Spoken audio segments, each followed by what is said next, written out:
आज के इस वीडियो में हम बात करेंगे कि ये जो बुक है 48 लॉज ऑफ पावर, उसमें बहुत सारे लॉज दिए गए हैं जो कि एक बार पढ़ने पे समझ में नहीं आता, लेकिन अगर आप थोड़ा से अच्छे से गौर से पढ़ोगे तो आपको समझ में आएगा कि असल में क्या है।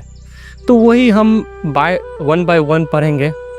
तो पहला लॉ ये है कि नेवर आउटशाइन योर मास्टरी। कभी भी ये नहीं बताओ किसी को कि तुम कितने काबिल हो। अगर तुम दूसरे आदमी के सामने अगर काबिल बनने का कोशिश करोगे ना कि जैसे कि कोई सर बोला क्या कि रोज़ जो है ना दाल भात भुजिया खाना चाहिए, मतलब चावल दाल और भुजिया खाना चाहिए। लेकिन तुमको जो है ना बहुत अच्छा नॉलेज है इस चीज़ के बारे में कि किस तरह से जो है ना प्रोटीन इनटेक को जो है ना फुलफ़िल करना चाहिए, मतलब कि किस हिसाब से जो है ना खाना चाहिए जिससे तुम्हारा शरीर में जितना भी माइक्रो न्यूट्रिएंट्स चाहिए वो भी पूरा हो जाए, और जो मेन न्यूट्रिएंट्स जैसे कि प्रोटीन हो गया, मैग्नीज हो गया, ये सब भी पूरा हो जाए। तो अगर तुम बताते हो सर को कि ऐसा कि सर ऐसा नहीं खाना चाहिए चावल दाल और भुजिया, आपको थोड़ा सा प्रोटीन इनटेक भी लेना चाहिए। मान के चलो एक ककम्बर ऐड कर ले, थोड़ा सा घी ऐड कर ले खाने में, या फिर दही ऐड कर ले, या फिर जो भी प्रोटीन का सोर्स है या फिर जो भी ये न्यूट्रिएंट्स का सोर्स है वो सब वो ऐड कर ले, तब खाएंगे तो ज़्यादा बेटर रहेगा। तो तुमको क्या होगा पता है, तुम्हारे टीचर जो है तुमको क्लास से बाहर निकाल देंगे, बोले कि है तू मेरे सामने खाए वैसे बोलता है, रे हैं तू कौन है, तू जाने जानता है। तो तुम उस समय क्या हुआ, तुम सही हो के भी तुम गलत हो गए। और इसलिए जो ना बोला गया कि कभी भी किसी को जो ना ये मत दर्शाओ कि तुम कितने काबिल हो। अगर तुम सामने वाला आदमी कभी नहीं चाहेगा कि तुम जो ना उससे ज़्यादा बेटर हो, तुम उससे ज़्यादा सुपीरियर हो। कभी भी तुम्हारा सामने वाला पर्सन ये नहीं चाहेगा कि ये जो ना सामने वाला आदमी जो है वो मुझसे ज़्यादा जाने। वो हमेशा ये मान के चलता है कि मैं ज़्यादा जानता हूँ और बाकी लोग कम जानते हैं। ऐसा एक एवरेज मेंटेलिटी है। तो कभी भी तुम जो ना ये मत दर्शाओ कि तुम कितने काबिल हो। जिस दिन ये तुमने किया ना तो तुम सही हो के भी तुम उस दिन गलत हो जाओगे। और ये जो बुक है ये काफ़ी अच्छा बुक है, अगर तुम चाहो तो पढ़ भी सकते हो। नहीं तो मैं वैसे 1 बाय 1 सारा समरी मैं बता ही देता हूँ कि किस तरह से इसमें बातें बोला गया है और किस लिए बोला गया है।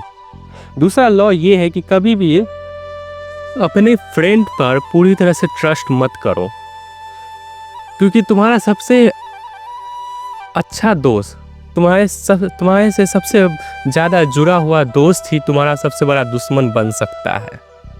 क्योंकि एक दुश्मन को क्या चीज़ खतरनाक बनाता है कि वो तुम्हारे बारे में कितना कुछ जानता है। अगर सामने वाला पर्सन अगर तुम्हारे बारे में सब कुछ जानता है तो उसको हराना बहुत मुश्किल है। वो तुम्हारे रग रग से वाकिफ़ है। तो भाई पता है क्या होगा, वो सामने वाला आदमी जो ना अगर तुम उसके साथ कुछ बुरा करोगे या फिर कुछ मान के चलो कुछ बुरा मान गया कोई चीज़ पे, तो वो तुम्हारा बदला लेने के लिए जो ना तुम्हारा इस्तेमाल करेगा। तो कभी भी तुम जो ना अपने कितने भी क्लोजेस्ट आदमी हो उसको अपना पूरी बात मत बताया करो। तुम क्या सोचते हो, क्या करते हो, ये खुल के मत बताया करो। और कोशिश करो कि चीज़ों को और जितना हो सके उतना ज़्यादा मिस्ट्रीज बना के रखो। थोड़ा ज़्यादा सिक्रेटिव होना पड़ेगा तुमको। लोगों से थोड़ा सा कम बताना पड़ेगा कि तुम क्या कर रहे हो। क्योंकि मान के चलो अगर तुम बताते हो कि मुझे एक सिंगर बनना है, और वो सोचता है कि भाई मैं तो सिंगर नहीं बनना चाहूँगा, मुझे तो भाई एवरेज लाइफस्टाइल जीना है, तो वो तुम्हारा फ़ायदा भी उठा सकता है। बोलेगा कि ये देख, अब मान के चल तुम नहीं बन पाए सिंगर, तो वो बोलेगा कि ये से बहुत बोलता था कि ये बनूंगा वो बनूंगा, लेकिन कुछ नहीं बन पाया। तो इस तरह काम चलता है।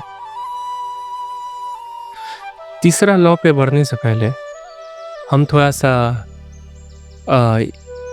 एक चैनल का नाम बताते हैं जिसको तुम चेकआउट कर सकते हो अगर तुमको ये लॉ अच्छे से समझना है। चैट टैग सर्च मारा यूट्यूब पे, chat tag 48 laws of power आ जाएगा। वो ज़्यादा बेटर से समझाया क्योंकि उसके पास थोड़ा सा ज़्यादा कम्युनिकेशन स्किल है। तो मुझे वैसे तो मैं ज़्यादा दिन तक वीडियो बनाया नहीं हूँ और मुझे जो ना काफ़ी थोड़ा सा बाहर में शूट करने में थोड़ा सा अच्छा नहीं लगता है। वो तो बाहर में लोग देखते रहते हैं तो इसलिए मुझे थोड़ा सा नर्वसनेस फील हो जाता है। जब तुमको ऐसा लगे ना कि ये मेरी तरफ नहीं देख रहा है, मतलब कैमरा में नहीं देख रहा है, तो समझ जाना कि मैं थोड़ा सा नर्वस हो रहा हूँ क्योंकि लोग देख रहे हैं इसलिए। खैर, तीसरा चीज़ ये है कि कभी भी अपना इंटेंशन को मत बताओ। अब मैं एक एग्जाम्पल से तुमको बताता हूँ। जेफ बेजोस का नाम तो सुने ही होंगे, बिल्कुल सुने होंगे। वो एक अमेज़न का फाउंडर था। वो तो अपने दोस्त के साथ काम करता था, मतलब कि उसको जो ना कोई एक चीज़ पे ज़रूरत था कि मुझको ये चीज़ चाहिए डेवलपमेंट में, मतलब ऐप का था, डेवलप करना है, मतलब ऐप कुछ बनाना है। तो वो ये पहले नहीं बोल दिया कि मुझे जो ना एक ई-कॉमर्स वेबसाइट बनाना है। उसने बोला कि भाई मुझे ऐप में ये कुछ प्रॉब्लम है। और जब उसका दोस्त पूछा ना कि मतलब क्या करने वाला है आगे चल के, तो बोला कि नहीं कुछ यार, मुझे जो ना एक ऑफिस में ये काम मिला है तो मैं ये काम करने के लिए तुझसे हेल्प मांग रहा। तो जो ना उसका दोस्त जो है वो क्या किया, सॉल्व कर दिया। लेकिन मान के चलो उस दिन अगर वो बता देता कि ई-कॉमर्स वेबसाइट बनाना है जिसमें लोग जो ना घर बैठे जो ना सामान को खरीद सकते हैं, तो क्या करता पता है क्या होता? उस दिन उसका दोस्त उसका आइडिया चुराता और वो जो ना उसमें मेहनत करता और आज दुनिया का सबसे ज़्यादा नहीं, मतलब दुनिया का 5वां सबसे ज़्यादा अमीर आदमी में उसका दोस्त होता। लेकिन जेफ बेजोस ने क्या किया, अपना इंटेंशन नहीं बताया कि मुझे आगे क्या करना है, तो आज देखो वो कि दुनिया का सबसे अमीर आदमी है। तो कभी भी लोगों को अपना इंटेंशन मत पता लगने दो। जब लोगों को इंटेंशन पता चल जाता है ना, तो वो तुम्हारा पूरी तरह से कोशिश करेंगे कि तुम वो काम नहीं कर पाओ, क्योंकि लोग नहीं चाहते कि तुम आगे बढ़ो। इसलिए चौथा चीज़ मैं ये बताना चाहूँगा, वैसे मैं पहले बता देता हूँ कि इस वीडियो में 5 ही पॉइंट्स कवर हो पाएंगे क्योंकि टाइम का कमी है, इसलिए 7 मिनट ऑलरेडी हो गए। 5वां चीज़ ये है कि रेपुटेशन जो है, रेपुटेशन नहीं, रेपुटेशन मतलब रेपुटेशन जो होता है वही सब कुछ होता है। एक यूट्यूबर का नाम बताता हूँ, A2 मोटिवेशन। मैं डायरेक्टली नाम ले लिया क्योंकि अभी मेरा चैनल उतना बड़ा नहीं है तो मेरे ऊपर कुछ कार्रवाई नहीं होगा, तो इसलिए A2 तो वही A2 मोटिवेशन है। तो पता है 2020 तक दुनिया का सबसे बेस्ट मोटिवेशनल स्पीकर में आ गया था वो। उसका कंटेंट काफ़ी ज़्यादा वायरल होता था और लोग जो है काफ़ी प्रेरित होते थे उनका कंटेंट सुन करके। लेकिन 2020 के बाद जो ना वो जो ना कुछ टॉपिक बनाने लगा। कभी आज बोलता है कि प्रोटीन डाइट खाओ, कल बोलता है कि साग सब्जी मतलब मीट मछली छोड़ो, दाल भात चोखा खाओ डायरेक्ट। कभी बोलता है क्या कि भगवान नहीं होता है, कभी बोलता था कि भगवान होता है, कभी जो ना कांग्रेस को गाली देता, कभी बीजेपी को गाली देता, कभी जो ना ऐसा फैक्ट्स बताता जो कि सही नहीं है, मतलब झूठा फैक्ट्स बताने लग गया। तो क्या हुआ पता है, उसका कोई रेपुटेशन आज नहीं बचा। आज वो पूरी तरह से डाउनफॉल हो गया है। कोई उसको जो ना पसंद नहीं करते, उसको यहाँ तक कि उसके खुद के क्रू मेंबर जो है उसको गाली देते हैं। आज क्या होगा पता है, एक तो उसके क्रू मेंबर गाली देते हैं, ऊपर से लोग उसको इतना नापसंद करने लग गए, उसका रेपुटेशन आज पूरी तरह से ख़राब हो गया। तो आज क्या होगा पता है, अगर वो अपना कंटेंट अगर अच्छा बना भी लेता है, मान के चलो अच्छा बात कर भी लेता है, लेकिन वो उसने जो कर दिया ना अपने लाइफ में, तो उसका मजाक पूरे जीवन पर बढ़ेगा। उसे कमेंट सेक्शन में जाके देखना, आज भले वो अच्छा वीडियो बना लेगा लेकिन उसके कमेंट सेक्शन में देखना कि उसने अपने पास्ट के कारण उसको कितना प्रॉब्लम झेलना पड़ेगा। मैं एक और एग्जांपल लेना चाहूँगा समर रैना का। नहीं, समर रैना पता नहीं क्या था, बियर बाइसेप, हाँ बियर बाइसेप का सुना ही होगा। तो उसने कुछ माँ बाप पे कुछ गाली दे दिया था। तो आज अगर वो अच्छा पॉडकास्ट कर भी लिया ना, तो जो ना उसके पे जो दाग लगा है ना वो कभी नहीं हटेगा। लोग आज भी उसको जो ना उसी नज़र से देखेंगे कि ये आदमी जो है माँ बाप पे गाली देता है, और वो कभी नहीं सुधरे, मतलब वो कभी चेंज नहीं होगा। और वो कितना भी कोशिश कर ले, वो कभी भी अब वो पहले जैसा बियर बाइसेप नहीं रहेगा। तो भाई ये तुमको समझना पड़ेगा कि रेपिटेशन ही सब कुछ होता है।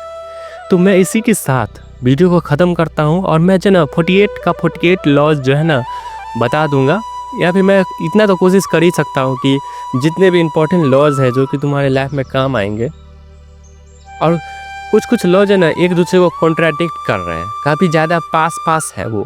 मतलब कोई एक लॉ बताता है कि कभी भी जो है ना एब्सेंस का इस्तेमाल करो, लोगों से जो ना कम इंट्रैक्शन करो, जिससे तुम्हारा वैल्यू बढ़ेगा। लेकिन उसके अगले ही पॉइंट बोलता है क्या कि डोंट बी इन आइसोलेशन, कभी भी अकेले मत रहो। तो एक पॉइंट थोड़ा सा मतलब दोनों बात सही है, लेकिन जो ना काफ़ी ज़्यादा जो ना 1 इंच का फासला है कि दोनों कॉन्ट्राडिक्ट कर जाए। तो भाई थोड़ा सा ये सब लॉ जो है ना मैं नहीं बताऊँगा जो कॉन्ट्राडिक्ट करे और तुम्हें थोड़ा सा और ज़्यादा कंफ्यूज कर दे, लेकिन मैं जो सिंपल लॉ है वो ज़रूर बताऊँगा। खैर मैं इस वीडियो को आज ही ख़त्म करता हूँ, और आज इंडिपेंडेंस डे पे मैं ये वीडियो शूट कर रहा हूँ। तो ठीक है, तो मैं चलता हूँ।